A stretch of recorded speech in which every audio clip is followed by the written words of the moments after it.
Kim, thank you. We want to get right to our upfront guest tonight for more on the state's new congressional and legislative maps. Joining us tonight is David Dulio, political science professor at Oakland University. David, thank you so much for being with us. I want to jump into this first question. You know, for people who don't understand what's going on right now, this is huge. Talk about what this really means. Put this into perspective for us.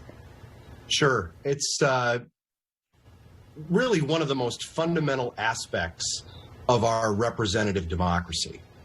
And the commission has provided us with new maps for seats that will be chosen next year in 2022 for the U.S. House of Representatives, the Michigan legislature, both the State House and the State Senate.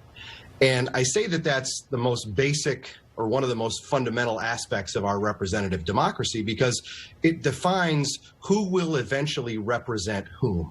So through next year, we'll have candidates battling for first primary elections and then a general election in November that will send our representatives to Lansing and Washington, D.C. To act as our leaders in government. Yeah, this really changes the playing field, though, and there already seems to be a lot of opposition from all directions, conservatives, liberals alike, concerns over how this impacts representation. Is it clear at this point that these maps will face legal challenges?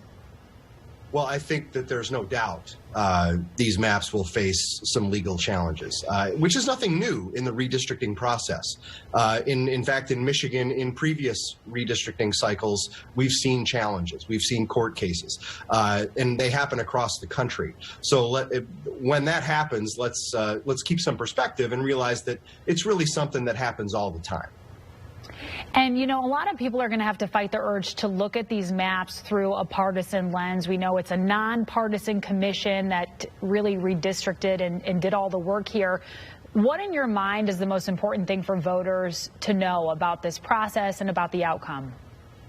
Well, I think that the fact that it was an independent commission is important to note. And the piece that ran before mentioned the fact that it was more transparent than it has been in the past. And that's there's no question about that. No, there's no dispute to that.